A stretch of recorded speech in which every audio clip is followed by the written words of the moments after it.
ದೇವರ ಅತಿ ಪರಿಶುದ್ಧವಾದ ನಾಮಕ್ಕೆ ಮಹಿಮೆ ಉಂಟಾಗಲಿ. Amen, amen, amen, amen. Praise the Lord. ದೇವರು ಆದಾಮನನ್ನ ಉಂಟು ಮಾಡಿ ತಮ್ಮ ಹೋಲಿಕೆಯಲ್ಲಿ ಉಂಟು ಮಾಡಿ ಈ ಭೂಮಿಯಲ್ಲಿರುವ ಏದೇನ್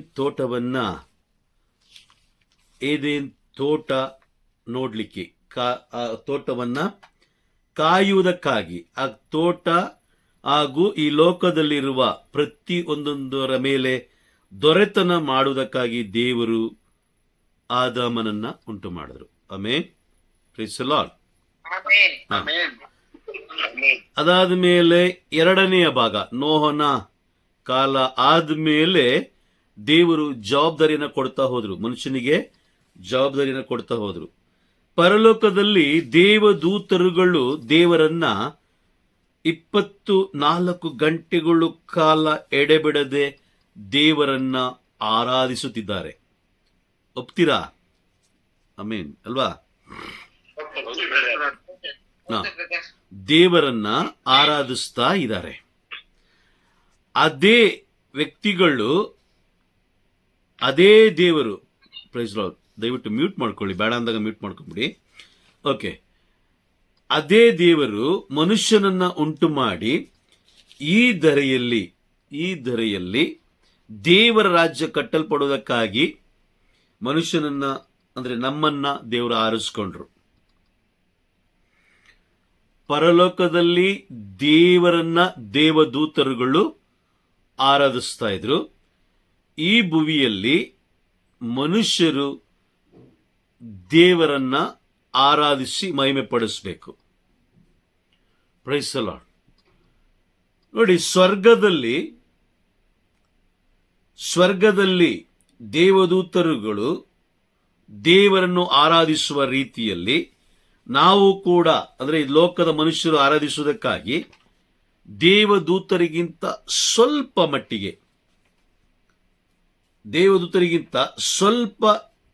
ಮಟ್ಟದಲ್ಲಿ ಮನುಷ್ಯನನ್ನ ಉಂಟು ಮಾಡಿದ್ರು. ಒಂದು ವಾಕ್ಯ ಓದೋಣ. ಕೀರ್ತನೆಗಳ ಗ್ರಂಥ 8ನೇ ಅಧ್ಯಾಯ ವಾಕ್ಯ 5. ಆ ವಾಕ್ಯವನ್ನು ಓದೋಣ. ಕೀರ್ತನೆ ಗ್ರಂಥ 8ನೇ ಅಧ್ಯಾಯ 5ನೇ ವಾಕ್ಯ. ಆದರೆ ದೇವದೂತರಿಗಿಂತ ಕಿಂಚಿತ್ತೇ ಕೀಳಾಗಿಸಿದೆ ಮೃಜನ್ನು ಮುಡಿಸಿದೆ ಮುಕುಟವಾಗವನಿಗೆ ಘನಮಾನವನು ಸಿರಿ ಮಹಿಮೆಯನ್ನು. ದೇವದೂತರಿಗಿಂತ ಕಿಂಚಿತ್ತು, ಸ್ವಲ್ಪ ಮಾತ್ರ ಇಬ್ಬರು ಒಂದೇ ಇದರಲ್ಲಿ ದೇವರು ಉಂಟು ಮಾಡಿ. ಆದರೆ ಪರಲೋಕದಲ್ಲಿ ದೇವದೂತರುಗಳನ್ನ ಇಟ್ಟಿದ್ದು ದೇವರನ್ನು ಆರಾಧಿಸಿ ಘನಪಡಿಸಲಿಕ್ಕೆ ನಮ್ಮನ್ನ ದೇವರು ಆರಿಸಿಕೊಂಡಿದ್ದು ಈ ಭುವಿಯಲ್ಲಿ ಅವರ ನಾಮವನ್ನ ಮಹಿಮೆ ಪಡಿಸುವುದಕ್ಕಾಗಿ, ಇಡೀ ಜಗತ್ತಿಗೆ ಅವರ ನಾಮವನ್ನ ಮಹಿಮೆ ಪಡಿಸುವುದಕ್ಕಾಗಿ ದೇವರು ನಮ್ಮನ್ನ ಆರಿಸ್ಕೊಂಡ್ರು. ಆದರೆ ಈಗ ನಾವು ಯಾರನ್ನ ಆರಾಧಿಸ್ತಾ ಇದ್ದೀವಿ? ಯಾರ ನಾಮವನ್ನು ನಾವು ಮಹಿಮೆ ಪಡಿಸ್ತಾ ಇದ್ದೀವಿ? Praise the Lord. ಅದು ತುಂಬಾ ಮುಖ್ಯ.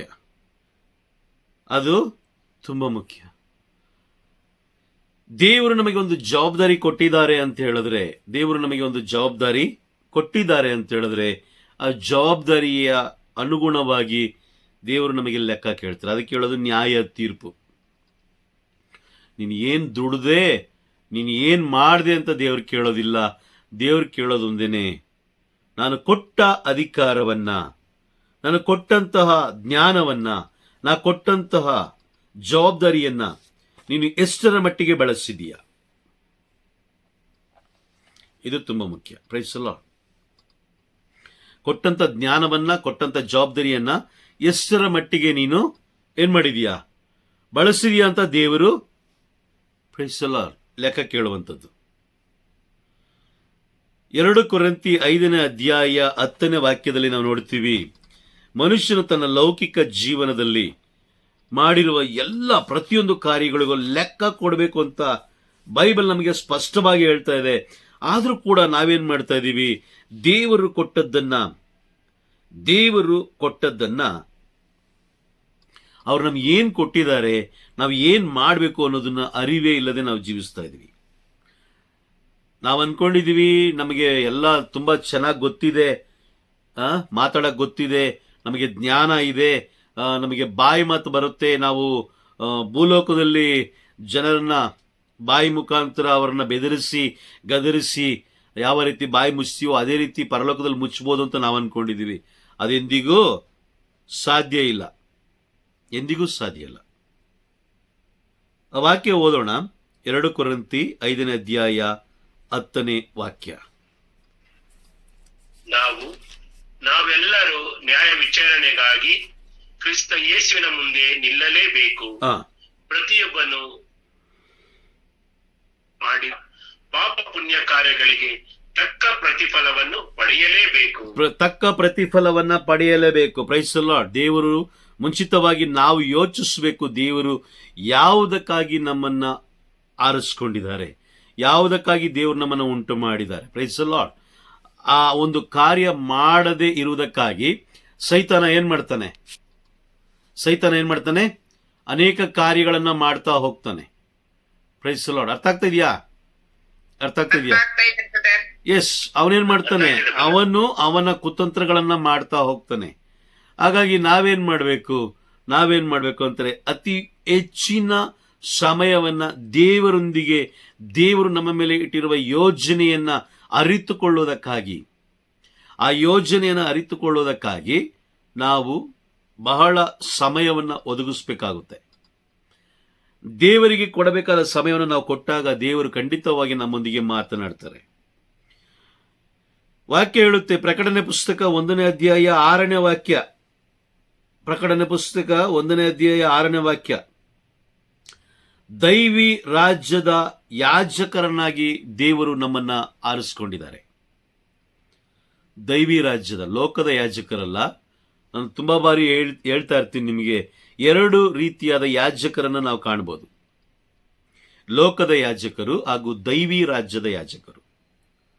ಲೋಕದ ಯಾಜಕರು ತಿನ್ನುವುದರಲ್ಲಿ ಕುಡಿಯುವುದರಲ್ಲಿ ಮಗ್ನರಾಗಿರ್ತಾರೆ, ಶರೀರ ಸ್ವಭಾವಕ್ಕೆ ಅನುಸಾರವಾಗಿ ಜೀವಿಸ್ತಾ ಇರ್ತಾರೆ. ಆದರೆ ದೈವಿ ರಾಜ್ಯದ ಯಾಜಕರು ಆ ರೀತಿಯಲ್ಲ. ದೈವಿ ರಾಜ್ಯದ ಯಾಜಕರು ತಂದೆಯ ಯೋಜನೆಯ ಪ್ರಕಾರ ಜೀವಿಸ್ತಾ ಇರ್ತಾರೆ. ಯಾಜಕರನ್ನ ಅಭಿಷೇಕಿಸಿ ಧರ್ಮಸಭೆಯಲ್ಲಿ ಯಾವ ರೀತಿ ಇಟ್ಟಿದ್ದಾರೋ, ದೇವರು ಯಾಜಕರನ್ನ ಅಭಿಷೇಕಿಸಿ ಯಾವ ರೀತಿ ಧರ್ಮಸಭೆಯಲ್ಲಿ ಇಟ್ಟಿದ್ದಾರೋ ಅದೇ ರೀತಿ ನಮ್ಮನ್ನು ಕೂಡ ಆಶೀರ್ವದಿಸಿ ಅವರ ದೈವಿ ರಾಜ್ಯದ ಕಾರ್ಯಗಳನ್ನು ಮಾಡುವುದಕ್ಕಾಗಿ ದೇವರು ಆರಿಸಿಕೊಂಡಿದ್ದಾರೆ. ಆಮೇನ್. ಅರ್ಥ ಆಗ್ತಾ ಇದೆಯಾ? ಕೇಳಿಸ್ತಾ ಇದೆಯಾ? ಎಸ್. ಓಕೆ, ಆ ವಾಕ್ಯ ಓದೋಣ. ಪ್ರಕಟಣೆ ಪುಸ್ತಕ 1ನೇ ಅಧ್ಯಾಯ 6ನೇ ವಾಕ್ಯ, 1:6. ನಮ್ಮ ಪಿತರಾದ ದೇವರ ಸೇವೆಗೆ ನಮ್ಮನ್ನು ದೈವಿ ರಾಜ್ಯದ ಯಾಜಕರನ್ನಾಗಿ ಮಾಡಿದವರು ಆದ ಯೇಸು ಕ್ರಿಸ್ತರಿಗೆ ಮಹಿಮೆ ಮತ್ತು ಆಧಿಪತ್ಯ ಯುಗಯುಗಾಂತರಕ್ಕೂ ಸಲ್ಲಲಿ. ಆಮೇನ್. ಆಮೇನ್. ತಮ್ಮ ಪಿತನಾದ ದೇವರ ಸೇವೆಗೆ ನಮ್ಮನ್ನು ದೈವಿ ರಾಜ್ಯದ ಯಾಜಕರನ್ನಾಗಿ ಮಾಡಿದವರು ಆದ ಯೇಸು ಕ್ರಿಸ್ತರಿಗೆ ಮಹಿಮೆ. ಆಮೇನ್. ನೋಡಿ, ನಮ್ಮನ್ನ ಸ್ವಲ್ಪ ನಮ್ಮನ್ನು ನಮ್ಮ ನಡತೆಯನ್ನ ಸ್ವಲ್ಪ ಆಲೋಚಿಸಿ ನೋಡೋಣ. ದೈವಿ ರಾಜ್ಯದ ಯಾಜಕರನ್ನ ಮಾಡಬೇಕೆಂದು ಪ್ರಭು ಯೇಸು ಕ್ರಿಸ್ತರು ಪಟ್ಟಂತ ಶಿಲುಬೆ ಯಾತನೆಯನ್ನ ನಾವು ಗಮನಿಸೋಣ.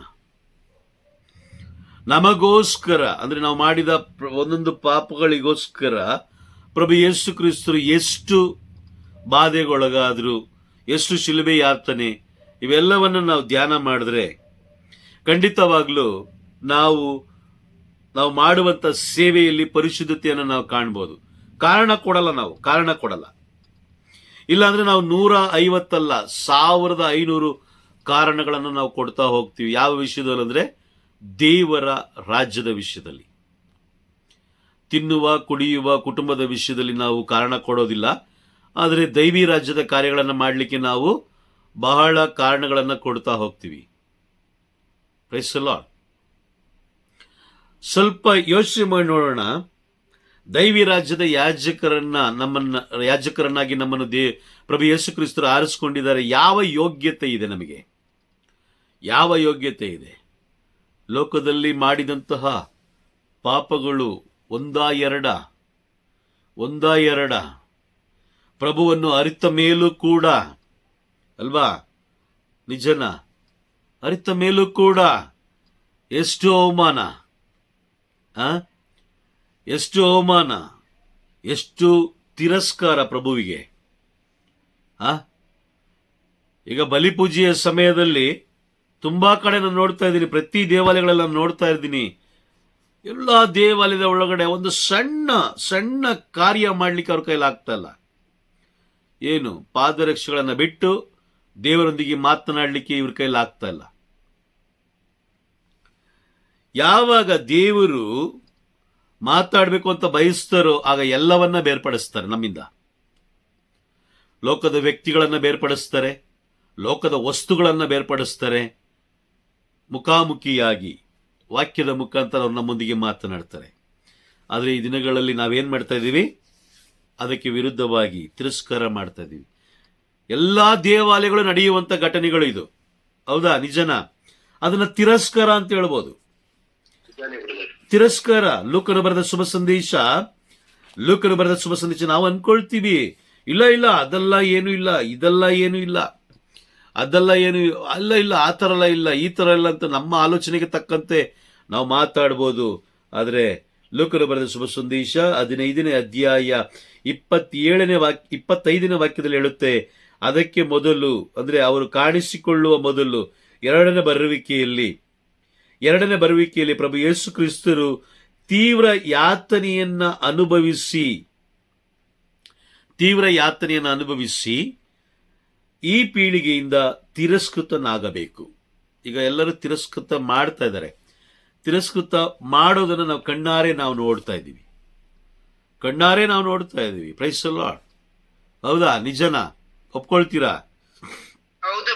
ಎಸ್, ಒಪ್ಕೊಳ್ಳೇಬೇಕು. ತಿರಸ್ಕಾರ ನಾವು ಮಾಡ್ತಾ ಇದ್ದೀವಿ. ನಾವು ಅನ್ಕೊಳ್ತೀವಿ, ಇಲ್ಲ ನಾನು ತಿರಸ್ಕಾರ ಮಾಡ್ತಾ ಇಲ್ಲ, ನಾನು ತುಂಬಾ ಶಿಸ್ತಾಗಿದ್ದೀನಿ, ಇದಾಗಿದ್ದೀನಿ ಅಂತ ನಾವು ಅನ್ಕೊಳ್ಬಹುದು. ಆದ್ರೆ ಇಲ್ಲ, ಬಲಿಪೀಠದಿಂದ ಹಿಡಿದು ದೇವಾಲಯದ ಸಂಪೂರ್ಣ ದೇವಾಲಯದಲ್ಲಿ ಏನಾಗ್ತದೆ? ತಿರಸ್ಕೃತ, ಅವಮಾನ, ಅಲಕ್ಷ್ಯ ಮಾಡ್ತಾ ಇದ್ದಾರೆ. ನೋಡಿ, ದೇವರು ದೈವಿ ರಾಜ್ಯದ ಯಾಜಕರನ್ನಾಗಿ ನನ್ನನ್ನು ನಿಮ್ಮನ್ನು ಈ ಲೋಕದಲ್ಲಿ ದೀಕ್ಷಾಸ್ಥಾನ ಕೊಟ್ಟಂತಹ ಪವಿತ್ರಾತ್ಮರನ ಮುದ್ರೆಯನ್ನು ಒತ್ತಿಸಿಕೊಂಡಂತಹ ದೃಢೀಕರಣ ಸಂಸ್ಕಾರದ ಮುಖಾಂತರ ಪವಿತ್ರಾತ್ಮರನ್ನು ಪಡೆದುಕೊಂಡಂತಹ ಪ್ರತಿ ಒಬ್ಬೊಬ್ಬರಿಗೂ ದೇವರು ದೈವಿ ರಾಜ್ಯದ ಯಾಜಕರನ್ನಾಗಿ ಮಾಡಿದ್ದಾರೆ. ಮಾಡಿ ಆದ್ಮೇಲೆ ಅವ್ರಿಗೊಂದು ಅಧಿಕಾರವನ್ನು ಕೂಡ ಕೊಟ್ಟಿದ್ದಾರೆ. ಏನ್ ಮಾಡಬೇಕು, ಏನ್ ಮಾಡಬಹುದು ಅನ್ನೋದನ್ನು ಕೂಡ ಅವರು ತಿಳಿಸ್ಕೊಟ್ಟಿದ್ದಾರೆ. ಅದಲ್ಲದೆ ಮಾಡಬೇಕಾದ ಕಾರ್ಯವನ್ನು ಕೂಡ ಮುಂಚಿತವಾಗಿಯೇ ತಿಳಿಸ್ಕೊಟ್ಟಿದ್ದಾರೆ. ಏನು ಆ ಕಾರ್ಯ ಅಂತ ನಾವು ನೋಡ್ತಾ ಹೋದ್ರೆ ನಾವು ನೋಡ್ತೀವಿ. 1 ಕೊರಿಂಥಿ 12ನೇ ಅಧ್ಯಾಯ 8ರಿಂದ ನಾವು ನೋಡ್ತಾ ಹೋದ್ರೆ, ಅಥವಾ 7ರಿಂದ ನಾವು ನೋಡ್ತಾ ಹೋದ್ರೆ, ಪವಿತ್ರಾತ್ಮರು ಕೊಟ್ಟಿರುವಂತ ವರದಾನಗಳ ಬಗ್ಗೆ ನಾವು ತಿಳ್ಕೊಳ್ಬಹುದು. ಈ ವರದಾನಗಳ ಮುಖಾಂತರ ದೇವರು ಲೆಕ್ಕ ಕೇಳ್ತಾರೆ. ಈಗ ವರದಾನಗಳು ಕೊಟ್ಟಿದ್ಯಾರು? ವಾಕ್ಯ ಏನ್ ಹೇಳುತ್ತೆ? ಆ ವಾಕ್ಯ ಓದಿ 1 ಕೊರಿಂಥಿ 7ನೇ ವಾಕ್ಯ ಏನ್ ಹೇಳುತ್ತೆ? ಪವಿತ್ರಾತ್ಮರ ವರದಾನಗಳನ್ನು ಸರ್ವರ ಒಳಿತಿಗಾಗಿಯೇ ಕೊಡಲ್ಪಟ್ಟಿದೆ. ವಾಕ್ಯ ಹೇಳುತ್ತೆ ಪವಿತ್ರಾತ್ಮರಿಗೆ. ಒಂದು ವಾಕ್ಯ ಓದೋಣ, ಇನ್ನೂ ಸ್ವಲ್ಪ ಅರ್ಥ ಆಗುತ್ತೆ. ಮತ್ತಾಯನು ಬರೆದ ಶುಭ ಸಂದೇಶ 12ನೇ ಅಧ್ಯಾಯ ವಾಕ್ಯ 31 ಹಾಗೂ 32 ಓದಿ. 12, 31, 32. ಪ್ರತಿಯೊಂದು ಆಡುವ ದೇವದೂಷಣೆಗೂ ಕ್ಷಮೆ ಉಂಟು, ಆದರೆ ಪವಿತ್ರಾತ್ಮನ ವಿರುದ್ಧ ಆಡುವ ದೂಷಣೆಗೆ ಓಕೆ, ಸಾಯಿ ಮೇರಿ ಸಿಸ್ಟರ್ ಓದಿ. ಯಾರಾದರೂ ನರಪುತ್ರನ ವಿರುದ್ಧ ಮಾತನಾಡಿದರೆ ಹಾ, ಓದಿ ಸಾಯಿ ಮೇರಿ ಸಿಸ್ಟರ್ ಓದಿ, ಅಲ್ಲಿ ವಾಯ್ಸ್ ಬ್ರೇಕ್ ಆಗ್ತದೆ. ಮಾನವರು ಕ್ಷಮೆ ದೊರಕದು. ಓದಿ ಸಾಯಿ ಮೇರಿ ಸಿಸ್ಟರ್. ಮಾನವರು ಮಾಡುವ ಪ್ರತಿಯೊಂದು ಪಾಪಕ್ಕೂ ಹಾ, ಆಡುವ ದೇವದೂಷಣೆಗೂ ಕ್ಷಮೆ ಉಂಟು. ಹಾ, ಆದರೆ ಪವಿತ್ರಾತ್ಮನ ವಿರುದ್ಧ ಆಡುವ ದೂಷಣೆಗೆ ಕ್ಷಮೆಯೇ ಇಲ್ಲ. ಹಾ, ಯಾರಾದರೂ ನರಪುತ್ರನ ವಿರುದ್ಧ ಮಾತನಾಡಿದರೆ ಹಾ. ಕ್ಷಮೆ ದೊರಕಬಹುದು. ಆದರೆ ಪವಿತ್ರಾತ್ಮನನ್ನು ದೂಷಿಸುವವನಿಗೆ ಇಹದಲ್ಲೇ ಆಗಲಿ ಪರದಲ್ಲೇ ಆಗಲಿ ಕ್ಷಮೆ ದೊರಕದು. ಕ್ಷಮೆ ದೊರಕದು. ಯಾಕೆ ಹೇಳ್ತಾ ಇದ್ದಾರೆ ಈ ಮಾತನ್ನ ಅಂತ ಹೇಳಿದ್ರೆ, 1 ಕೊರಿಂಥಿ 12ನೇ ಅಧ್ಯಾಯ ವಾಕ್ಯ 4ರಿಂದ 11 ತನಕ ಇರುವಂತ ವರದಾನಗಳನ್ನ ಕೊಟ್ಟಿರೋದು ಯಾರು? ಪವಿತ್ರಾತ್ಮರು. ಅದಾದ್ಮೇಲೆ ಎಫೆಸರಿಗೆ ಬರೆದ ಪತ್ರ 4ನೇ ಅಧ್ಯಾಯ 30ನೇ ವಾಕ್ಯದಲ್ಲಿ ನ್ಯಾಯ ತೀರ್ಪಿಗೆ ನಾವು ಕೊಟ್ಟಂತ ಕಾರ್ಯಗಳ ಲೆಕ್ಕ ಕೊಡೋದು ಯಾರು? ಪವಿತ್ರಾತ್ಮರು. ಇದೆಯಾ? ವಾಕ್ಯ ಇದೆಯಾ ಅಲ್ಲಿ? 4:30 ಓದಿ. ದೇವರ ಪವಿತ್ರಾತ್ಮರನ್ನು ನೋಯಿಸದಿರಿ.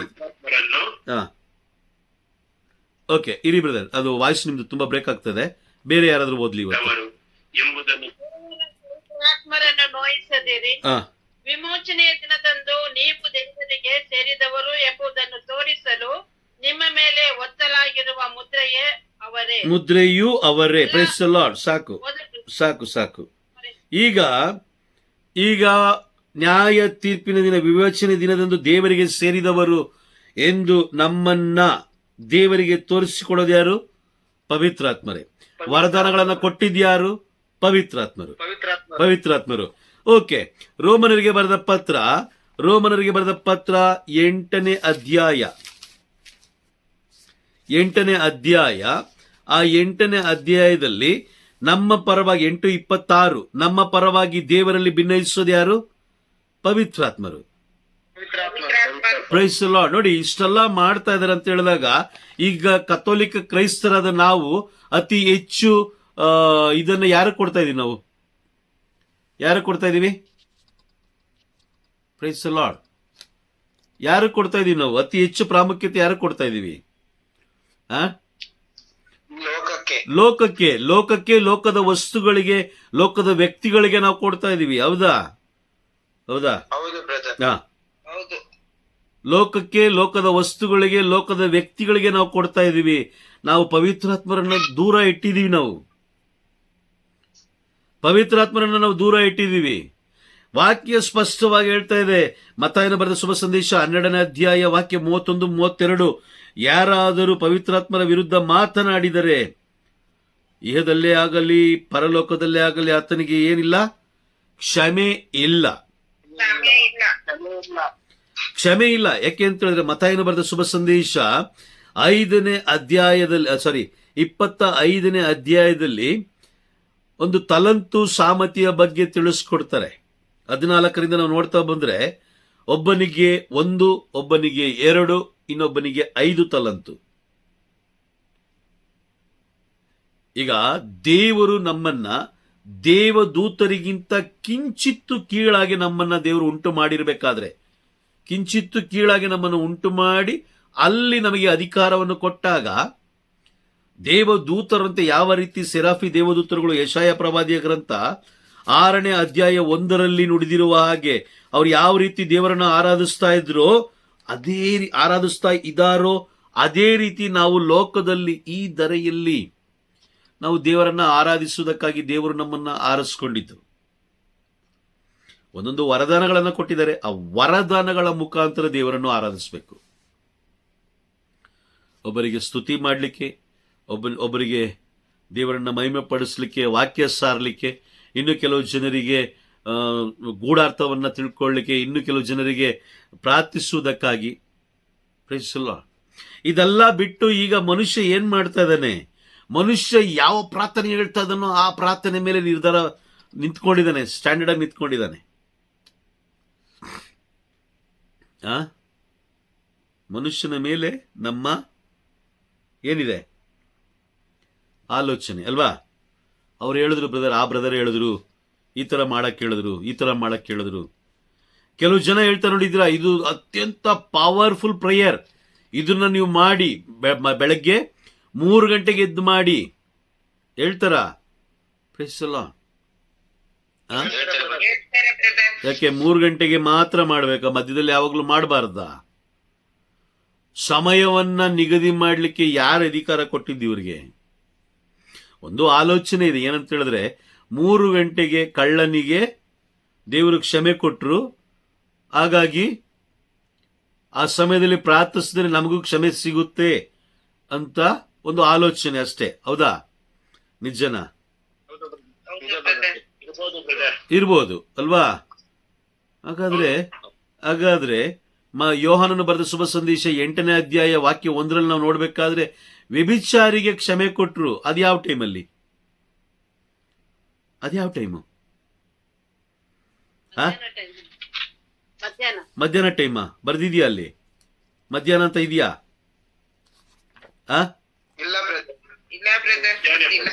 ಯೋಹಾನನು ಬರೆದ ಶುಭ ಸಂದೇಶ.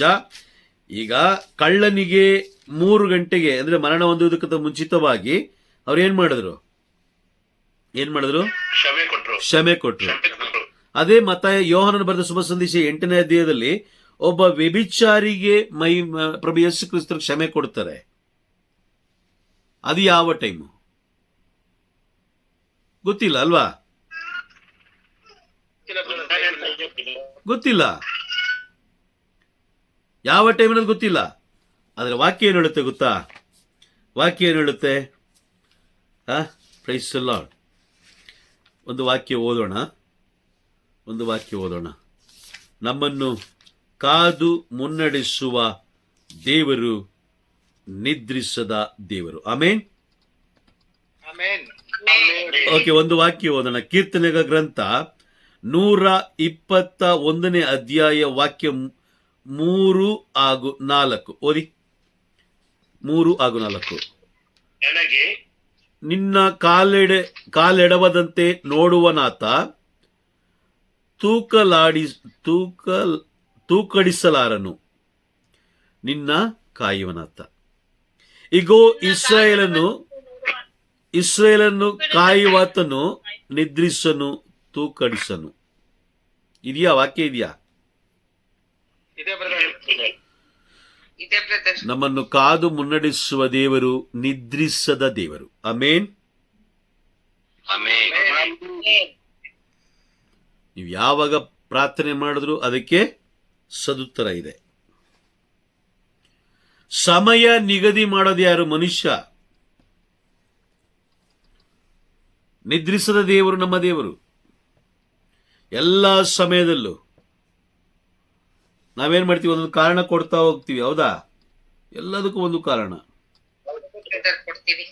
ನಾವೇನಾದ್ರೂ ಅದು ಪ್ರಾರ್ಥನೆ ವಿಷಯದಲ್ಲಿ ಕೇಳಿದ್ರೆ ಟೈಮ್ ಇಲ್ಲ ಅಂತೀವಿ, ಸಮಯ ಇಲ್ಲ, ಟೈಮ್ ಇಲ್ಲ. ಆದರೆ ರಾಜ ಯಾಜಕರನ್ನಾಗಿ ದೇವರು ಆರಿಸಿಕೊಂಡ ಮೇಲೆ ದೈವಿಕ ರಾಜ್ಯವನ್ನ ಈ ಧರೆಯಲ್ಲಿ ಕಟ್ಟುವುದಕ್ಕಾಗಿ ದೇವರು ನಮ್ಮನ್ನ ಆರಿಸ್ಕೊಂಡಿದ್ದಾರೆ ಅಂತ ಹೇಳಿದ್ರೆ ಅದಕ್ಕೆ ತಕ್ಕ ಕಾರ್ಯವನ್ನ, ಸಂಭಾವನೆಯನ್ನ ನಾವು ಕೊಡಬೇಕು. ಹೌದಾ? ಕೊಡಬೇಕು. ಸಾಧ್ಯವಾದ ಮಟ್ಟಿಗೆ ಪರಿಶುದ್ಧತೆಯ ಮುಖಾಂತರ ದೇವರನ್ನು ಆರಾಧಿಸಬೇಕು. ಸಾಧ್ಯವಾದ ಮಟ್ಟಿಗೆ ನಮ್ಮಲ್ಲಿ ಎಷ್ಟು ಸಾಧ್ಯವೋ ಅಷ್ಟು ಭಯಭಕ್ತಿಯಿಂದ ದೇವರನ್ನು ಆರಾಧಿಸಬೇಕು. ಈಗ ನಿಮ್ಮ ತಂದೆ ಬಂದ್ರೆ ನೀವು ರೋಡಲ್ಲಿ ಗಂಡು ಮಕ್ಕಳಾದ್ರೆ ಧೂಮಪಾನ ಮಾಡಿಕೊಂಡು ಅಥವಾ ಮದ್ಯಪಾನ ಮಾಡಿಕೊಂಡು ಇರ್ತೀರಾ? ಇಲ್ಲ ಬ್ರದರ್. ಹೆಣ್ಣು ಮಕ್ಕಳು ನಿಮ್ಮ ತಂದೆ ಬರ್ತಾ ಇದಾರೆ ಅಂತ ಹೇಳಿದ್ರೆ ಬೇರೆ ಬೇರೆ ಕೆಟ್ಟ ಚಟುವಟಿಕೆಗಳನ್ನ ಮಾಡ್ಕೊಂಡಿರ್ತೀರಾ? ಇಲ್ಲ. ಇದಕ್ಕೆ ಉತ್ತರವಾಗಿ ಕೆಲವು ಜನ ಏನಿಟ್ಕೊಂಡಿದ್ದಾರೆ, ಅಪ್ಪನ ಮುಂದೆ ಭಯ ಪಡಬಾರದು, ಅಪ್ಪ ಭಯ ಪಡಿಸುವವರಲ್ಲ, ನಿನ್ನನ್ನು ಪ್ರೀತಿಸುವವರು. ಪ್ರೀತಿ ಯಾವಾಗ ಬರುತ್ತೆ? ನಂಬಿಕೆ ಇಟ್ಟಾಗ ಅಲ್ವಾ? ಮಕ್ಕಳ ಮೇಲೆ ನಂಬಿಕೆ ಇಟ್ಟಾಗ ಪ್ರೀತಿ ಬರೋದು. ಹೌದು. ಆಲ್ರೆಡಿ ಕಳ್ಳನಾಗಿರುವವನು, ಮೋಸಗಾರನಾಗಿರುವವನು ದೇವರನ್ನು ನೋಡಿದಾಗ ಭಯ ಪಡ್ಬೇಕಾ, ಭಯ ಪಡಬಾರ್ದ? ಭಯ ಪಡ್ಬೇಕು ಬ್ರದರ್. ಭಯ ಪಡ್ಬೇಕು ಬ್ರದರ್. ಅಷ್ಟು ಪ್ರೀತಿಯಿಂದ ಉಂಟು ಮಾಡಿದ ಆದಮ ಪಾಪ ಮಾಡಿದ ಮೇಲೆ ಭಯಪಟ್ಟು ಅವತ್ತು ಕುಳಿತಿದ್ದು ಇದೆಯಾ? ವಾಕ್ಯ ಇದೆಯಾ? ಇದೇ ಬ್ರದರ್. ಇದೆ ಬ್ರದರ್. ವಾಕ್ಯ ಇದೆ. ಭಯಪಟ್ಟು ಔತ್ಕೊಂಡಿದ್ದ. ಈಗ ನಿಮ್ಮ ಬಳಿಗೆ ಅವ್ರು ಬರ್ತಾರೆ. ನಿಮ್ಮ ಬಳಿಗೆ ಅವ್ರು ಬಂದು, ಅಯ್ಯೋ ನಿಮ್ಮ ತಂದೆ ಅಷ್ಟು ಕ್ರೂರ ಅಲ್ಲ, ನಿಮ್ಮ ತಂದೆ ಆ ರೀತಿಯಲ್ಲ, ನಿಮ್ಮ ತಂದೆ ಈ ರೀತಿಯಲ್ಲ, ಅವರು ನಿಮ್ಮನ್ನು ಪ್ರೀತಿ ಮಾಡುವವರು, ಅವರು ನಮಗೋಸ್ಕರ ಪ್ರಾಣ ಕೊಟ್ರು, ಅದು ಕೊಟ್ರು, ಇದು ಕೊಟ್ರು, ಎಲ್ಲ ಕೊಟ್ರು ನಿಜ. ಆದ್ರೆ ನೀನೇನ್ ಕೊಟ್ಟಿದೀಯ? ಅಟ್ಲೀಸ್ಟ್ ಒಂದು ಭಯ ಭಕ್ತಿನೂ ಕೊಡ್ತಾ ಇಲ್ವಲ್ಲ? ಹೌದಾ ಇಲ್ಲ? ಹೌದು ಬ್ರದರ್. ಹೌದು ಹೌದು ಬ್ರದರ್. ಬ್ರದರ್. ನೋಡಿ, ಆದಿಕಾಂಡ 3ನೇ ಅಧ್ಯಾಯದಲ್ಲಿ 8ನೇ ವಾಕ್ಯ, ಅಂದು ಸಂಜೆಯ ತಂಗಾಳಿಯಲ್ಲಿ ಸರ್ವೇಶ್ವರಾದ ದೇವರು ಸಂಚರಿಸುವ ಸಪ್ಪಳ ಕೇಳಿಸಿತ್ತು, ಅವರಿಗೆ ಕಾಣಿಸಬಾರದೆಂದು ಆದಾಮನು ಅವಳು ಮರದ ಹಿಂದೆ ಔತ್ ಕುಳಿತುಕೊಂಡ್ರು. ಪಾಪ ಮಾಡಿದ ಪ್ರತಿಯೊಬ್ಬರು ಔತ್ ಕುಳಿತುಕೊಳ್ಳೇಬೇಕು. ನಾವು ಪಾಪ ಮಾಡ್ತಾ ಇದೀವಿ. ಸ್ವಲ್ಪ ಯೋಚನೆ ಮಾಡಿ. ದೈವಿಕ ರಾಜ್ಯದ ಯಾಜಕರನ್ನಾಗಿ ದೇವರು ಆರಿಸ್ಕೊಂಡಿದ್ದಾರೆ ಅಂತ ಹೇಳಿದ್ರೆ, ಆ ಕೆಲಸ ಮಾಡೋದಕ್ಕೋಸ್ಕರ ದೇವರು ನಮ್ಮನ್ನ ಇಟ್ಕೊಂಡಿದ್ದಾರೆ ಅಂತ ಹೇಳಿದ್ರೆ, ದೇವದೂತರಿಗಿಂತ ಸ್ವಲ್ಪ ಕಿಂಚಿತ್ತು ಸ್ಥಾನ ಕೊಟ್ಟಿದ್ದಾರೆ. ನಮ್ಮನ್ನ ಉಂಟು ಮಾಡಿ ಕಿಂಚಿತ್ತು ಸ್ಥಾನ, ಅವರಿಗೆ ಒಂದು ಸ್ಟೆಪ್ ಮೇಲೆ, ಒಂದು ಸ್ಟೆಪ್ ಕೆಳಗಡೆ ನಮ್ಮನ್ನು ಇಟ್ಟಿದ್ದಾರೆ. ಏನಕ್ಕೋಸ್ಕರ ಇಟ್ಟಿದ್ದಾರೆ? ಅವರು ದೇವದೂತರು ಪರಲೋಕದಲ್ಲಿ ದೇವರನ್ನು ಆರಾಧಿಸಿದ್ರೆ, ಭೂಲೋಕದಲ್ಲಿ ಅವರ ಮಕ್ಕಳಾದ, ಅಂದ್ರೆ ದೀಕ್ಷಾಸ್ಥಾನ ಪಡೆದ ಪ್ರತಿಯೊಬ್ಬರು ದೇವರನ್ನ ಆರಾಧಿಸಬೇಕು. ಈಗ ನಾವು ಯಾರನ್ನ ಆರಾಧಿಸ್ತಾ ಇದೀವಿ? ಯಾರನ್ನ ಗೌರವಿಸ್ತಾ ಇದೀವಿ? ಎಷ್ಟೋ ಜನ ಮನುಷ್ಯರನ್ನಲ್ವಾ? ಎಷ್ಟೋ ಜನ ಏನ್ ಮಾಡ್ತಾ ಇದಾರೆ? ನಾನು ನೇರವಾಗಿ ಹೇಳ್ಬೇಕಂದ್ರೆ ಸಂತರುಗಳನ್ನ ಆರಾಧಿಸ್ತಾ ಇದ್ದಾರೆ. ಎಷ್ಟೋ ಜನ ಸಂತರುಗಳನ್ನ ಆರಾಧಿಸ್ತಾ ಇದ್ದಾರೆ. Praise the Lord. ಸಂತರುಗಳನ್ನ ಆರಾಧಿಸುವುದಕ್ಕಾಗಿ ದೇವರು ನಮ್ಮನ್ನ ಆರಿಸ್ಕೊಂಡಿಲ್ಲ. ಸಂತರುಗಳನ್ನೇ ಆರಿಸಿಕೊಂಡಂತ ದೇವರು ಸಂತರುಗಳನ್ನು ಆರಿಸ್ಕೊಂಡ್ರು, ನಮ್ಮನ್ನು ಆರಿಸ್ಕೊಂಡ್ರು. ಅವರನ್ನು, ಸಂತರನ್ನು ಕೂಡ ಒಂದು ಕಿಂಚಿತ್ತು ಸ್ಥಳದಲ್ಲಿ ದೇವದೂತರಿಗಿಂತ ಕಿಂಚಿತ್ತು ನಮ್ಮನ್ನು ಕೂಡ ಸ್ವಲ್ಪ ಮಟ್ಟಿಗೆ ಮಾತ್ರ ಕೆಳಭಾಗದಲ್ಲಿಟ್ಟು ಆರಾಧಿಸ್ಲಿಕ್ಕೆ ಅವಕಾಶ ಕೊಟ್ರು. ಆದ್ರೆ ಸಂತರುಗಳು ಏನ್ ಮಾಡಿದ್ರು? ಪ್ರಭುವಿನ ಆಲೋಚನೆ ಅರ್ಥಕೊಂಡ್ರು. ಮಾತೆ ಮರಿಯಮ್ಮನವರು ಅರ್ಥಕೊಂಡ್ರು, ಸಂತ ಅಂತೋಣಿಯರು ಅರ್ಥಕೊಂಡ್ರು, ಸಂತ ಬೆನೆಡಿಕ್ಟರ್ ಅರ್ಥಕೊಂಡ್ರು, ಎಲ್ಲಾ ಸಂತರುಗಳು ಅರ್ಥಕೊಂಡು ಆಗಿ ದೇವರ ಆ ತಿಳಿಸಿದ ಮಾರ್ಗದಲ್ಲಿ ಜೀವಿಸಿದ್ರು. ಹಾಗಾಗಿ ಯೇಸು ಸ್ವಾಮಿ ಏನು ಹೇಳಿದ್ರು ಅದೇ ತರ ಅವ್ರನ್ನ ಆಲಯದಲ್ಲಿ ಒಂದು ಸ್ಥಾನ ಕೊಟ್ಟು ಇಟ್ಟಿದ್ದಾರೆ. ನಾವೇನ್ ಮಾಡೋದು? ದೇವರ ಮಾತನ್ನು ಕೇಳಲಿಲ್ಲ. ಈ ಕಡೆ ಸಂತರನ್ನು, ಅವರ ಜೀವನವನ್ನು ಅವರ ಜೀವನದ ಒಂದು ಭಾಗವನ್ನು ಕೂಡ ನಾವು ಅನುಸರಿಸಲಿಲ್ಲ. ನಮಗೆ ಟೈಮ್ ಇಲ್ಲ ಅಲ್ವಾ? ಹಾಗಾಗಿ ನಾವೇನ್ ಮಾಡೋದು? ಸಂತರ ಒಂದು ಸ್ವರೂಪ ತಗೊಂಡು ಬಂದು ಮನೇಲಿಟ್ಟದೋ, ಅವರಿಗೆ ಹಚ್ಚಿದ ಕ್ಯಾಂಡ್ಲು,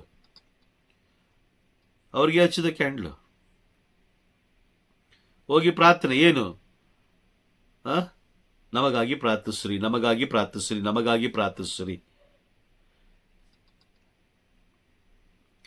ಎಲ್ಲ ಅವ್ರು ನಮಗೋಸ್ಕರ ಪ್ರಾರ್ಥನೆ ಮಾಡಂಗಿದ್ರೆ ನಾವೇನ್ ಮಾಡ್ಬೇಕು?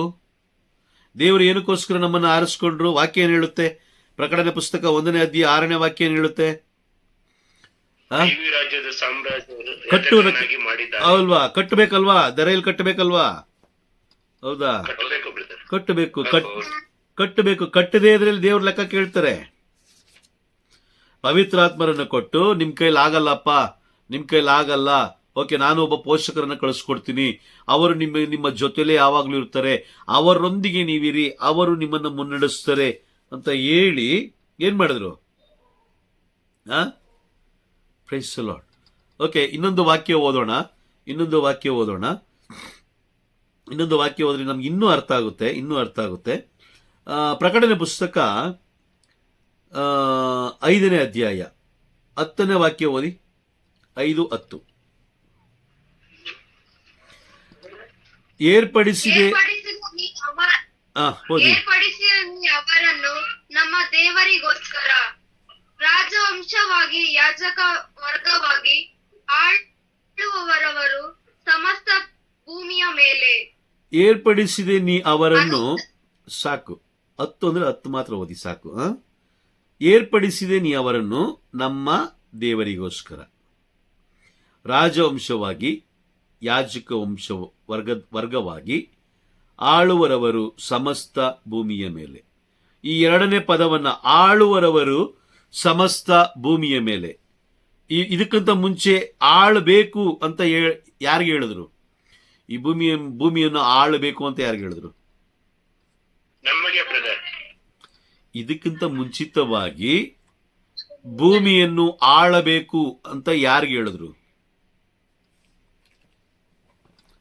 ಈ ಪದ ಆದಿಕಾಂಡದಲ್ಲಿ ನಾವು ನೋಡುತ್ತೀವಿ. ಆದಾಮನಿಗೆ ಹೇಳಿಲ್ಲ? ಹೇಳಿದ್ರು ಬ್ರದರ್. ಮತ್ತೆ ಕೇಳಿದ್ರು ಹೇಳಲ್ಲ ಅಂತಿರಲ್ಲ. ಆದಿಕಾಂಡದಲ್ಲಿ ನಮಗಿಂತ ಮುಂಚಿತವಾಗಿ ಆದಿಕಾಂಡದಲ್ಲಿ ಆದಾಮನಿಗೆ 1ನೇ ಅಧ್ಯಾಯ, ಆದಿಕಾಂಡ 1ನೇ ಅಧ್ಯಾಯ 28ನೇ ವಾಕ್ಯದಲ್ಲಿ ಹೇಳ್ತಾರೆ, ಈ ಭೂಮಿಯ ಮೇಲೆ ದೊರೆತನ ಮಾಡಲಿ. ಹೇಳಿದ್ರು. ಅದೇ ಪ್ರಕಟಣೆ ಪುಸ್ತಕ 5ನೇ ಅಧ್ಯಾಯ 10ನೇ ವಾಕ್ಯದಲ್ಲಿ ಹೇಳ್ತಾರೆ, ನಮ್ಮನ್ನ ನೋಡಿ ಹೇಳ್ತಾರೆ, ಸಮಸ್ತ ಭೂಮಿಯ ಮೇಲೆ ಆಳ್ಬೇಕು. ಇವರು ಆಳ್ಬೇಕು ಅಂದ್ರೆ ಏನು?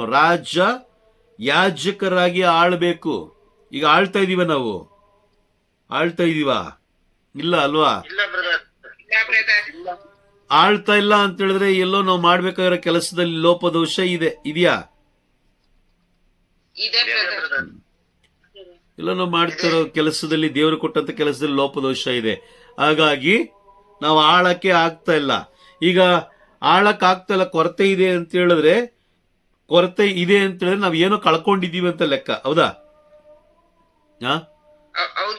ಈಗ ಬೈಕ್ ಓಡಿಸ್ಕೊಂಡು ಹೋಗ್ತೀವಿ. ಬೈಕಲ್ಲಿ ಪೆಟ್ರೋಲ್ ಇದ್ರೆ ಮಾತ್ರ ಬೈಕ್ ಮುಂದಕ್ಕೆ ಹೋಗುತ್ತೆ. ಬೈಕಲ್ಲಿ ಪೆಟ್ರೋಲ್ ಇಲ್ಲ ಅಂತ ಹೇಳಿದ್ರೆ ಬೈಕ್ ಒಂದು ಇಂಚು ಕೂಡ ಮುಂದೆ ಹೋಗಲ್ಲ. ಹೋಗುತ್ತಾ? ಓಕೆ. ಪೆಟ್ರೋಲ್ ಹೆಂಗೆ ಗಾಡಿ ಮುಂದೆ ಹೋಗ್ಲಿಕ್ಕೆ ಸಹಾಯ ಮಾಡುತ್ತೆ? ಅದು ಸುಟ್ಟು ಬೆಂಕಿಯಾಗಿ ಕನ್ವರ್ಟ್ ಆಗಿ, ಉರಿಯುವ ಬೆಂಕಿಯಾಗಿ ಅದೇನಾಗುತ್ತೆ? ಆ ಬೈಕ್ನ ಮುಂದೆ ಹೋಗ್ಲಿಕ್ಕೆ ಶಕ್ತಿ ಕೊಡುತ್ತೆ. ಹೌದಾ? Praise the Lord. ಓಕೆ. ಈಗ ಒಂದು ಬೈಕ್ ಮುಂದೆ ಹೋಗ್ಲಿಕ್ಕೆ ಪೆಟ್ರೋಲಿನ ವಸ್ತು ಬೆಂಕಿಯಾಗಿ ಕನ್ವರ್ಟ್ ಆಗುತ್ತೆ ಅಂತ ಹೇಳಿದ್ರೆ, ನಮ್ಮನ್ನ ಮುನ್ನಡೆಸಲಿಕ್ಕೆ ಪವಿತ್ರಾತ್ಮರು ಬೆಂಕಿಯ ರೂಪದಲ್ಲಿ, ಅದು ಬೈಬಲಲ್ಲೂ ಕೂಡ ಇದೆ. ಇದು ಪ್ರೇಷಿತರ ಕಾರ್ಯಕಲಾಪಗಳು 2ನೇ ಅಧ್ಯಾಯ ವಾಕ್ಯ 1ರಲ್ಲಿ ನಾವು ನೋಡ್ಬೇಕಾದ್ರೆ, ಶಿಷ್ಯರ ಮೇಲೆ ಬೆಂಕಿಯ ರೂಪದಲ್ಲಿ, ಕೆನ್ನಾಲಿಗೆ ರೂಪದಲ್ಲಿ ಇಳಿದು ಬಂದ ಮೇಲೆ ಮಾತ್ರ ಅವರು ಶಕ್ತಿಯುತರಾಗಿದ್ದು. ವಾಕ್ಯ ಇದೆಯಾ ನೋಡಿ? ಇದೆ. ಹೌದಾ? ಕೆನ್ನಾಲಿಗೆ ರೂಪದಲ್ಲಿ, ಅವರು ಬೆಂಕಿಯ ರೂಪದಲ್ಲಿ ಇಳಿದು ಬರಬೇಕು. ಆ ಬೆಂಕಿ ನಮ್ಮಲ್ಲಿ ಇದ್ರೆ ಮಾತ್ರ ನಾವು ಮುಂದೆ ಹೋಗ್ಲಿಕ್ಕೆ ಸಾಧ್ಯ. ಇಲ್ಲಾಂದ್ರೆ ಹೋಗ್ಲಿಕ್ಕೆ ಸಾಧ್ಯ ಇಲ್ಲವೇ ಇಲ್ಲ. ಈಗ ದೈವಿಕ ರಾಜ್ಯದ ಯಾಜಕರು ಅನ್ನೋ ಅರಿವು ಬರಬೇಕು ಅಂದ್ರೆ ಅರಿವು ಕೊಡೋದು ಯಾರು? ಆಮೇಲೆ ಪವಿತ್ರಾತ್ಮರು ಅಲ್ವಾ? ಪವಿತ್ರಾತ್ಮರು ನಮ್ಮಲ್ಲಿ ಇದ್ದಾರೆ ಅಂತ ಹೇಳಿದ್ರೆ ಅವರ ವರದಾನಗಳು ನಮ್ಮಲ್ಲಿ ಇದೆ ಅಂತ ತಿಳಿಸ್ಕೊಡ್ತಾರೆ. ಹೌದಾ? ಈಗ ನೀವು ಹೊರಗಡೆ ಹೋಗ್ತಾ ಇದ್ರಿ, ಎಲ್ಲೋ ಹೊರಗಡೆ ಹೋಗ್ತಾ ಇರ ಅಂತ ತಿಳ್ಕೊಳ್ಳಿ. ನೀವು ಹೊರಗಡೆ ಹೋಗ್ಬೇಕಾದ್ರೆ ಅಥವಾ ನಿಮ್ಮ ಯಜಮಾನರಿಗೆ ಅಥವಾ ನಿಮ್ಮ ಮಕ್ಕಳಿಗೆ ಅಥವಾ ನಿಮ್ಮ ಹೆಂಡತಿಗೆ ಅಥವಾ ನಿಮ್ಮ ಗಂಡನಿಗೆ ನೀವೇನ್ ಮಾಡ್ತೀರಾ? ಹೊರಡೋದಕ್ಕಿಂತ ಮುಂಚೆ ನೀವು ಫೋನ್ ಮಾಡಿ ಏನ್ ಹೇಳ್ತೀರಾ?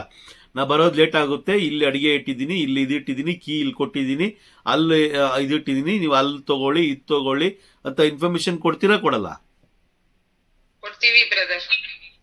ಕೊಡ್ತೀರಲ್ವಾ?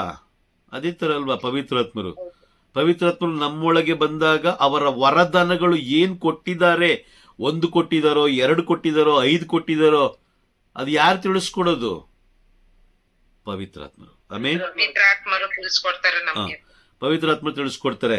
ಈಗ ತಿಳಿಸಿಕೊಡುವ ಪವಿತ್ರಾತ್ಮರನ್ನೇ ನಾವು ಸೈಡ್ಗಿಟ್ಟಾಗ ಯಾರು ತಿಳಿಸ್ಕೊಡ್ತಾರೆ ಹೇಳಿ ನೋಡೋಣ? ನಿರ್ಲಕ್ಷ್ಯ ಮಾಡಿ ಬದಿಗಿಟ್ಟಾಗ ಯಾರು ತಿಳಿಸ್ಕೊಡ್ತಾರೆ?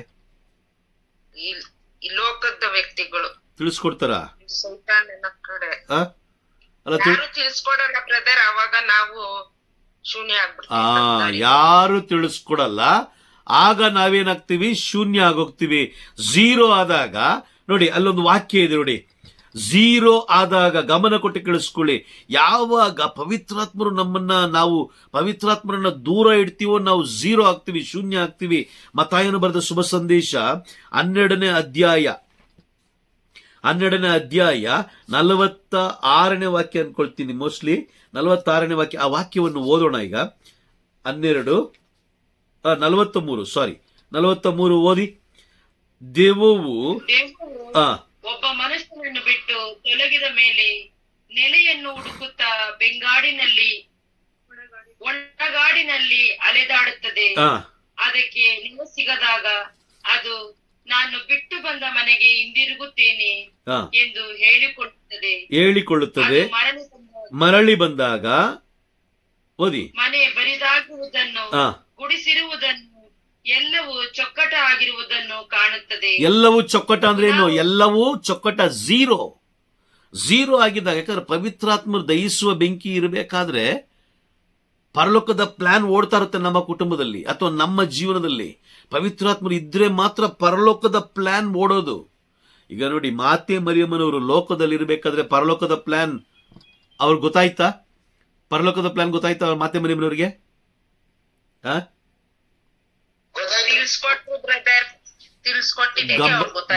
ಗಮನ ಕೊಟ್ಟು ಕೇಳಿಸ್ಕೊಳ್ಳಿ ಒಮ್ಮೆ. ಅವರು ಲೋಕದಲ್ಲಿ ಇರಬೇಕಾದ್ರೆ ಪರಲೋಕದ ಪ್ಲಾನ್ ಗೊತ್ತಾಯ್ತಾ? ಗೊತ್ತಾಗಿಲ್ಲ. ಪವಿತ್ರಾತ್ಮರು ಅವರ ಮೇಲೆ ಇಳಿದು ಬಂದಾಗ ಗೊತ್ತಾಗಿದ್ದು ಅಲ್ವಾ? ಕರೆಕ್ಟಾ? ಈಗ ಒಬ್ಬ ಬೋಧಕ ಪರಲೋಕದ ಪ್ಲಾನ್ ತಿಳಿಸ್ಕೊಟ್ರೆ ಆ ಪರಲೋಕದ ಪ್ಲಾನ್ ಅನ್ನ ಅರಿತುಕೊಂಡು ಅದರಲ್ಲಿ ಜೀವಿಸ್ಲಿಕ್ಕೆ ಬಲ ಯಾರು ಕೊಡ್ಬೇಕು? ಪವಿತ್ರಾತ್ಮರು ಬಲ ಕೊಡಬೇಕು. Praise the Lord. ನೋಡಿ, ಇಲ್ಲಿ ಶೂನ್ಯವಾಗಿದ್ದಾಗ, ಒಂದು ಕುಟುಂಬ ಶೂನ್ಯವಾಗಿದ್ದಾಗ ದೆವ್ವ ಏನ್ ಮಾಡುತ್ತೆ? ಮತ್ತೆ ಹೋಗಿ ತನಗಿಂತಲೂ ಇನ್ನೂ ಕೆಟ್ಟದಾದ 7 ದೆವ್ವಗಳನ್ನ ಕರ್ಕೊಂಡು ಬರುತ್ತೆ. ಈಗ ಕಥೋಲಿಕ ಕ್ರೈಸ್ತರಾದ ನಾವು ಅತಿ ಹೆಚ್ಚು ಪ್ರಾಮುಖ್ಯತೆ ಯಾರು ಕೊಡ್ತಾ ಇದ್ದೀವಿ?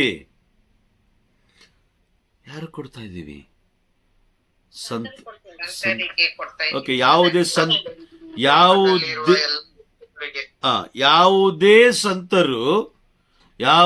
ಸಂತರು ಇನ್ಕ್ಲೂಡಿಂಗ್ ಮಾತೆ ಮರಿಯಮ್ಮನವರು ಕೂಡ, ಯಾವುದೇ ಸಂತರಾಗಿರ್ಲಿ, ಈ ವರದಾನಗಳನ್ನ ಕೊಡ್ತಾರೆ. ಯಾವುದು? 1 ಕೊರಿಂಥಿ 12ನೇ ಅಧ್ಯಾಯ ವಾಕ್ಯ 4ರಿಂದ 11 ತನಕ ಇರುವಂತಹ ಪವಿತ್ರಾತ್ಮರ ವರದಾನಗಳನ್ನ ಕೊಡ್ತಾರೆ ಎಂಬುದು ಖಚಿತವಾಗಿದ್ದಿದ್ರೆ ಪವಿತ್ರಾತ್ಮರು ಬೈಬಲ್ ಅಲ್ಲಿ ಬರೆದಿಡ್ತಾ ಇದ್ರು. ಹೌದಾ? ಇಲ್ಲ? ಹೌದು ಬ್ರದರ್, ಬರಿತಾ ಇದ್ರು. ಎಲ್ಲ ಕೇಳಿಸ್ಕೊಳ್ತಾ ಇದ್ದೀರಾ ಇಲ್ವಾ?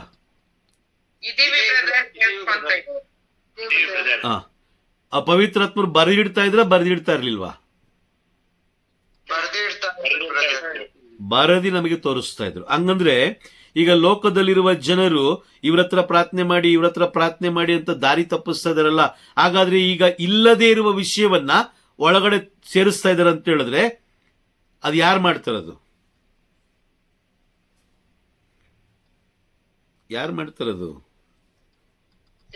ಸೈತಾನ ಅಲ್ವಾ? ಸೈತಾನ ತನ್ನ ಸೇವಕರ ಮುಖಾಂತರ ದೇವರಿಗೆ ವಿರುದ್ಧವಾಗಿ ಕಾರ್ಯ ಮಾಡಿಸ್ತಾನೆ. ಅವನು ತುಂಬಾ ಬ್ರಿಲಿಯಂಟ್. ಹೆಂಗೆ ಯಾರನ್ನ ಬೇಕಾದ್ರೂ. ಈಗ ಏದೇನ್ ತೋಟದಲ್ಲಿ ನೀನು ಹಣ್ಣನ್ನು ತಿನ್ಬೇಡ ಅಂತ ದೇವ್ರು ಹೇಳಿದ್ರು, ಆದ್ರೆ ಇವನೇನ್ ಹೇಳ್ದ?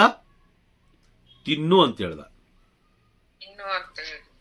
ಮತ್ತಾಯನು ಬರೆದ ಶುಭ ಸಂದೇಶ 12ನೇ ಅಧ್ಯಾಯದಲ್ಲಿ ವಾಕ್ಯ ಹೀಗೆ ಬರೆಯಲ್ಪಟ್ಟಿದೆ, ಪವಿತ್ರಾತ್ಮರಿಗೆ ನೀವು ವಿರುದ್ಧವಾಗಿ ಹೋಗ್ಬೇಡಿ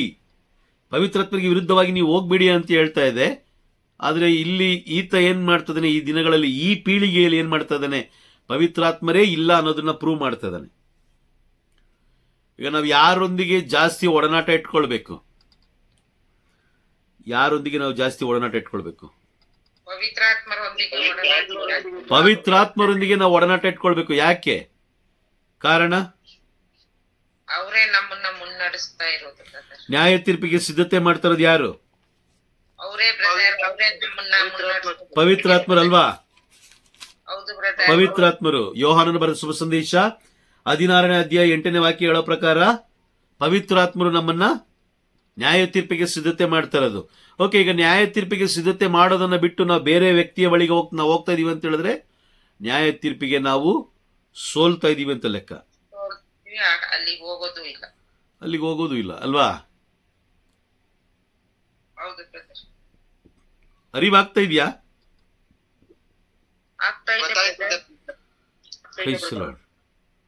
ನಾವೆಲ್ಲೋ ತಪ್ಪು ಮಾಡ್ತಾ ಇದೀವಿ. ಪವಿತ್ರಾತ್ಮನ ನಾವು ದೂರ ಇಡ್ತಾ ಇದೀವಿ. ಯಾರೊಂದಿಗೆ ನಾವು ಸಂಬಂಧ ಬೆಳೆಸಬೇಕು ಅವರೊಂದಿಗೆ ನಾವು ಸಂಬಂಧ ಬೆಳೆಸ್ತಾ ಇಲ್ಲ. ಅಂದ್ರೆ ಸಂಬಂಧ ಇಲ್ಲದೆ ಇರುವ ವ್ಯಕ್ತಿಗಳೊಂದಿಗೆ ನಾವು ಸಂಬಂಧ ಬೆಳೆಸ್ತಾ ಇದೀವಿ. ಎಲ್ಲಾ ಸಂತರುಗಳು ಆಲಯದಲ್ಲಿ, ಪ್ರತಿಯೊಂದು ಆಲಯದಲ್ಲಿ ನೋಡಿ, ಈ ಒಂದು ಪ್ರವಾದನೆ ನೆರವೇರಿದೆಯೇ ಇಲ್ಲಿಯ ವಾಕ್ಯ ನೋಡಿ. ಪ್ರಕಟಣೆ ಪುಸ್ತಕ 3ನೇ ಅಧ್ಯಾಯ 12ನೇ ವಾಕ್ಯಗಳ ಪ್ರಕಾರ, ಜಯ ಹೊಂದಿದವನು ನನ್ನ ಆಲಯದಲ್ಲಿ ಸ್ತಂಭವಾಗಿ ನಿಲ್ಲಿಸುತ್ತೇನೆ, ಅವನು ಅಲ್ಲಿಯೇ ನಿರಂತರವಾಗಿ ಇರುತ್ತಾನೆ. ಇದರ ಎಲ್ಲ ಸಂತರುಗಳು ಎಲ್ಲ ಆಲಯದಲ್ಲಿ ಇದಾರ?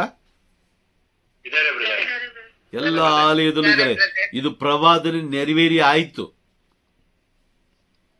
ಈ ಪ್ರವಾದನೆ ನೆರವೇರಿ ಆಯ್ತು. ಅದೇ ತರನೇ ಈಗ ಪ್ರಕಟಣೆ ಯೋಹಾನನ ಬರೆದ ಶುಭ ಸಂದೇಶ 12ನೇ ಅಧ್ಯಾಯದಲ್ಲಿ ಬರೆದಿರುವ 12:31 ಬರೆದಿರೋ ಪ್ರಕಾರ, ನೀವು ಪವಿತ್ರಾತ್ಮನಿಗೆ ವಿರುದ್ಧವಾಗಿ ಹೋದ್ರೆ ಇಹದಲ್ಲೂ ಸ್ವರ್ಗದಲ್ಲೂ ನಿಮಗೆ ಕ್ಷಮೆ ಇಲ್ಲ ಅಂತ ಹೇಳೋದು, ಇಲ್ಲ ಬ್ರದರ್. ಕ್ಷಮೆ ಇಲ್ಲ ಅಂತ ಹೇಳೋದು ನೆರವೇರುತ್ತಾ ನೆರವೇರಲ್ಲ?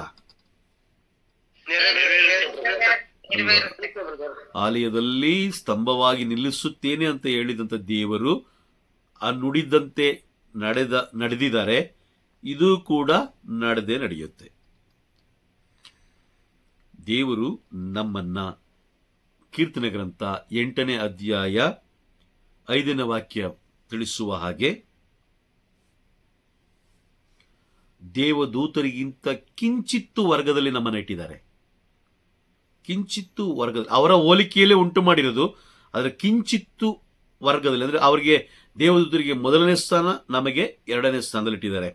ದೇವದೂತರು ಪರಲೋಕದಲ್ಲಿ ದೇವರನ್ನು ಆರಾಧಿಸಿದರೆ, ಈ ಭೂಮಿಯಲ್ಲಿ ನಾವು ದೇವರನ್ನ ಆರಾಧಿಸಬೇಕು, ದೇವದೂತರಂತೆಯೇ ಆರಾಧಿಸಬೇಕು. ನಾವು ಆರಾಧಿಸ್ತಾ ಇದೀವ ಅನ್ನೋದನ್ನ ನಮ್ಮನ್ನೇ ನಾವು ಶೋಧನೆ ಮಾಡ್ಕೊಳ್ಬೇಕು. Praise the Lord. ನಮ್ಮನ್ನೇ ನಾವು ಶೋಧನೆ ಮಾಡ್ಕೊಳ್ಬೇಕು. ನಾವಿಲ್ಲಿ ನಮ್ಮನ್ನೇ ಹೆಚ್ಚಿಸಿಕೊಳ್ಳೋದಲ್ಲ. ಅಯ್ಯೋ, ನಾನು ತುಂಬಾ ಚೆನ್ನಾಗಿ ಆಡ್ತೀನಿ, ನಾನು ತುಂಬಾ ಚೆನ್ನಾಗಿ ಬೋಧಿಸ್ತೀನಿ, ನನಗೆ ಈ ಅಧಿಕಾರ ಇದೆ, ಆ ಅಧಿಕಾರ ಇದೆ, ಹಂಗಿದೆ ಹಿಂಗಿದೆ ಅಂತ ನಮ್ಮನ್ನೇ ನಾವು ಕೊಚ್ಚಿಕೊಳ್ಳೋದಲ್ಲ. ಯಾಕಂದ್ರೆ ದೈವಿ ರಾಜ್ಯದ ಯಾಜಕರನ್ನಾಗಿ ದೇವರು ನಮ್ಮನ್ನ ಆರಿಸಿಕೊಂಡ ಮೇಲೆ ನಾವು ಯಾರನ್ನ ಆರಾಧಿಸ್ಬೇಕು? ಪ್ರಭುವನ್ನೇ ಆರಾಧಿಸ್ಬೇಕು ಅಲ್ವಾ? ಪ್ರಭುವನ್ನೇ ಆರಾಧಿಸ್ಬೇಕು. ನಂತರ ನಾವು ಕೊಚ್ಚಿಕೊಳ್ಳಬಾರದು. ನಾವು ಏನೇ ಮಾಡಿದ್ರು ಅವರನ್ನ ಮಹಿಮೆಪಡಿಸುವುದಕ್ಕಾಗಿ, ಪ್ರಭುವನ್ನ ಮಹಿಮೆಪಡಿಸುವುದಕ್ಕಾಗಿ ನಾವೇನ್ ಮಾಡಬೇಕು? ಪ್ರಭುವನ್ನ ಮಹಿಮೆಪಡಿಸುವುದಕ್ಕಾಗಿ ನಮ್ಮ ಸೇವೆಗಳನ್ನು ಮಾಡ್ತಾ ಹೋಗ್ಬೇಕು. ದೇವರು ಕೊಟ್ಟಂತ ಸಮಯ ಬಹಳ ಸುಂದರವಾಗಿ, ತುಂಬಾ ಅರ್ಥಭರಿತವಾಗಿ ನಾವು ಬಳಸ್ಕೊಳ್ಬೇಕು. ಅರ್ಥಭರಿತವಾಗಿ ಪರಲೋಕದ ಆ ಯೋಜನೆ, ನಮ್ಮ ಯೋಜನೆ ಅಂದ್ರೆ ಎರಡು ಒಂದಾಗಿದೆಯಾ, ಅದನ್ನು ನಾವು ಪ್ರತಿದಿನ ಅವಲೋಕನ ಮಾಡಬೇಕು, ಆಲೋಚನೆ ಮಾಡಬೇಕು.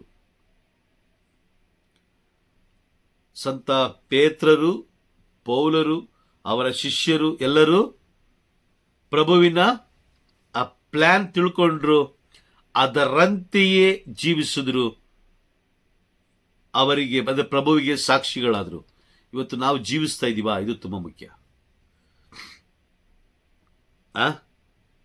ನಾವು ಅನ್ಕೊಳ್ತೀವಿ, ಅಯ್ಯೋ ನಮ್ಮನ್ನು ಯಾರು ಕಂಡುಕೊಳ್ತಾ ಇಲ್ಲ, ಅಯ್ಯೋ ನಾನು ತುಂಬಾ ಹಂಗಿದ್ದೀನಿ ಹಿಂಗಿದ್ದೀನಿ, ನಮ್ಮ ದೃಷ್ಟಿಯಲ್ಲಿ ನಮ್ಮನ್ನು ನಾವೇ ತಗ್ಗಿಸ್ಕೊಳ್ತೀವಿ.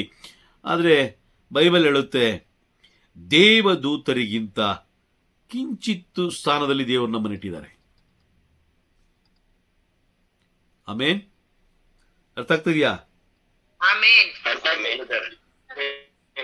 ಅವ್ರು ಇಟ್ಟಿದ್ದಾರೆ ಅಂತ ಹೇಳಿದ್ಮೇಲೆ ಅವರು ಆ ಒಂದು ಸ್ಥಾನದಲ್ಲಿ ಇಟ್ಟಿದ್ದಾರೆ ಅಂತ ಹೇಳಿದ್ರೆ ನಾವೇನ್ ಮಾಡಬೇಕು? ಇನ್ನು ಅತಿ ಹೆಚ್ಚಾಗಿ ಸ್ತುತಿಸ್ಬೇಕು, ಆರಾಧಿಸ್ಬೇಕು, ದೇವರನ್ನ ಮಹಿಮೆ ಪಡಿಸ್ಬೇಕು. ಸಮಯ ಕೊಟ್ಟಾಗಲೆಲ್ಲ ನಾವು ಪ್ರಭುವನ್ನೇ ನಾವು ಮಹಿಮೆ ಪಡಿಸ್ತಾ ಹೋಗ್ಬೇಕು. ಅರ್ಥ ಆಗ್ತಿದ್ಯಾ? ಅರ್ಥ ಆಗ್ತಿದ್ಯಾ? ಪ್ರತಿದಿನ ನಮ್ಮನ್ನೇ ನಾವು ಪ್ರಶ್ನೆ ಮಾಡ್ಕೊಳ್ಬೇಕು. ಏನು ನಾನು ಮಾಡ್ತಾ ಇದ್ದೀನಾ ಇಲ್ವಾ? ನಾನು ಮಾಡ್ತಾ ಇದ್ದೀನಾ ಇಲ್ವಾ? ಅವ್ರು ಪ್ರಭು ಕೊಟ್ಟಿರೋದು ನಾನು ಮಾಡ್ತಾ ಇದ್ದೀನಾ ಇಲ್ವಾ? ಅವ್ರು ಕೊಟ್ಟಿರೋದು ನೆರವೇರಿಸ್ತಾ ಇದ್ದೀನಾ ಇಲ್ವಾ? ಅಥವಾ ಲೋಕದ ವ್ಯಕ್ತಿ ಹೇಳೋದನ್ನ ಕೇಳ್ತಾ ಇದ್ದೀನಾ ಅಥವಾ ಪವಿತ್ರಾತ್ಮರು ಹೇಳೋದನ್ನ ಕೇಳ್ತಾ ಇದ್ದೀನಾ? ಇದು ತುಂಬಾ ಮುಖ್ಯ. ಇದು ತುಂಬಾ ಮುಖ್ಯ. Praise the Lord. ಅರ್ಥ ಆಯ್ತಾ? ಅರ್ಥ ಆಯ್ತಾ? ಒಂದು ನೆನಪಲ್ಲಿಟ್ಕೊಳ್ಬೇಕು, ನಾವು ದೇವರಿಗೆ ಲೆಕ್ಕ ಕೊಡಬೇಕಾದವರು. ಆಮೇನ್. ದೇವರ ನಾಮಕ್ಕೆ ಮಹಿಮೆ ಆಗಲಿ. Praise the lord.